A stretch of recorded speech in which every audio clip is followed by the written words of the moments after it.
드디어 방사선 마지막 차입니다. 26일부터 30일, 즉 6주차 마지막이죠. 이제 30회 끝이 보입니다.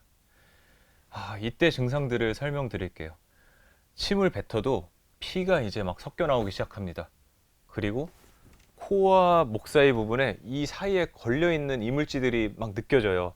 근데 그걸 코를 세게 풀어도 잘 안 나오고 가래로 해도 좀 나오기 힘들고 딱 애매하게 가운데 껴있는 그런 느낌이 듭니다.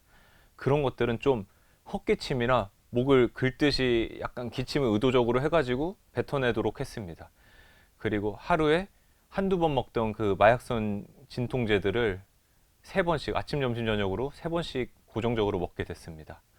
그리고 또 변비가 심해져서 그 마그네슘 처방받은 거를 이제 의존하기 시작했고요. 물론 요거트, 뭐 야구르트, 우유, 유산균 이런 것들도 좀 먹으면서 좀 복합적으로 할 수 있는 걸 좀 많이 해봤던 것 같습니다. 이때 아무래도 왜냐면 먹는 게 제한적이고 먹던 거를 못 먹고 이렇게 국에 맨날 밥 말아 먹고 이러다 보니까 좀 영양 불균형도 이루어지고 변비들이 쉽게 오는 것 같습니다. 그래서 좀 이런 것들을 먹으면서 좀 해결하려고 했고요. 그리고 27일차부터 극도의 통증이 시작됩니다. 이때부터 치료 끝나면 이제 보통 끝났으니까 이제 좀 괜찮겠다는데 아니에요. 치료 끝나고 나서가 제일 아픕니다. 정말 비인두암의 그 두경부암 방사선은 치료 끝나고 한 열흘에서 한 달까지가 제일 아파요. 이 방사선이 끝났다고 끝이 아니라 안에서 몸에 남아서 돌아다니기 때문에 그 한 3주까지도 돌아다닌다고 하더라고요. 그래서 한 열흘까지는 극도의 고통이 느껴집니다. 그거는 나중에 이제 끝나고 나서 또 어땠는지 그 부분에서 다룰 예정이고요.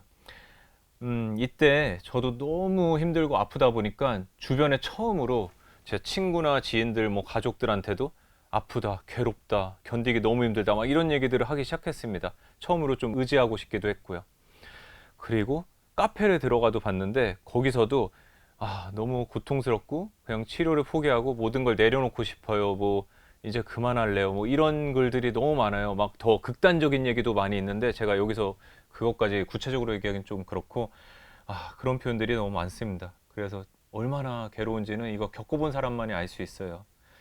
그리고 이거를 너무 힘들고 아프고 이 시기에 있었던 사람은 어떤 말로도 위로가 안 되기 때문에 제가 한 가지 그나마 힘이 될 수 있는 말을 해드리려고 합니다.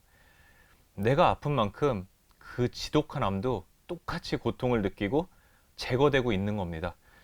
그렇기 때문에 그 고통스러운 만큼 효과도 있다고 생각을 해야 되고 이보다 만약 덜 아팠으면은 치료 효과도 덜 있었을 거예요. 그리고 이만큼 괴롭고 내가 정말 아프기 때문에 암조차 살아남지 못하고 확실히 제거가 되는 겁니다. 그래서 내가 이렇게 아플 정도면 암은 더 아프고 지금 괴롭고 제거되고 있다고 그런 생각만으로 버티시는 게 좋을 것 같아요. 저도 그 생각 하나만으로 좀 버텨왔고요. 그리고 저는 마지막까지 치료를 잘 마칠 수 있었는데 이거를 최우선으로 했어요. 항상 나는 표준 치료가 절대 지연되면 안 된다. 어차피 받을 치료라면은 이 짧은 시기에 집중을 해가지고 내가 마무리를 짓는 게 좋다고 생각을 했어요. 하루라도 빨리 암을 없애는 것도 중요하고 이 과정을 좀 길게 가져가고 싶지 않았기 때문이죠. 그래서 항상 그 먹는 것도 그렇고 자는 것도 그렇고 약도 적절한 시기에 먹고 관리도 그렇고 이런 것들이 귀찮아도 내가 정말 열심히 하면은 표준 치료를 일정대로 마치고 그런 효과도 더 가중될 수 있고 그런 생각을 하면서 좀 스스로 힘을 냈던 것 같습니다. 그리고 한 가지 좀 아쉬웠던 점은 이 비인두암 두경부 부위에 방사선을 쏘는 경우에는 이비인후과에 가서 관리를 좀 주기적으로 해주는 게 좋아요. 왜냐하면 아무래도 이 안이 너무 헐고 면역도 많이 떨어지고 좀 약해져 있기 때문에 주기적으로 관리를 해서 세척도 해주고 좀 아픈 부분은 좀 이렇게 보완도 하고 많이 좋은데 이게 하나 단점이 있습니다. 코로나 시기라는 점이 많이 걸렸습니다. 그래서 제가 되게 안타까웠던 점은 암 치료만으로도 힘든데 좀 바람도 세고 사람 많더라도 이렇게 카페라든지 음식점 가서 좀 좋아하는 것도 먹고 이러길 원했는데 코로나에 걸릴 그 두려움 때문에 코로나에 걸리면은 일단 병원에 들어갈 수가 없거든요. 표준 치료가 다 지연이 됩니다. 그래서 그런 것들에 대한 두려움 또는 앞으로는 절대 코로나에 걸려서 이런 일이 있으면 안 된다. 이런 생각들을 하다 보니까 아무래도 좀 수동적이었던 부분도 있었던 것 같습니다. 그래서 저는 이비인후과조차 한 번도 가지 않았고 스스로 다 코 세척을 해결하는 쪽으로 했습니다. 그리고 어쨌든 이렇게 30일이 왔어요.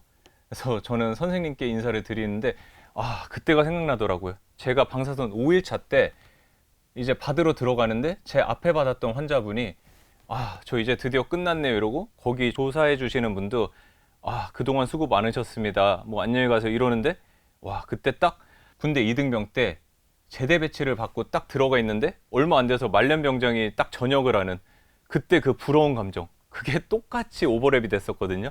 근데 이번에도 딱 그렇더라고요. 제가 5일밖에 안 됐는데 그런 거를 보니까. 근데 그 시기가 오지 않을 것 같던 30일차가 저에게도 왔습니다. 그래서 저도 선생님한테 너무 그동안 감사했고 정말 덕분에 치료 잘 받고 갈 수 있었습니다. 그리고 나중에 따로 이렇게 마주치게 되면 너무 반갑게 인사드릴 것 같지만 이곳에서는 다시는 마주칠 일이 없을 것을 약속했으면 좋겠습니다라고 이렇게 웃으면서 훈훈하게 좀 마무리를 했습니다.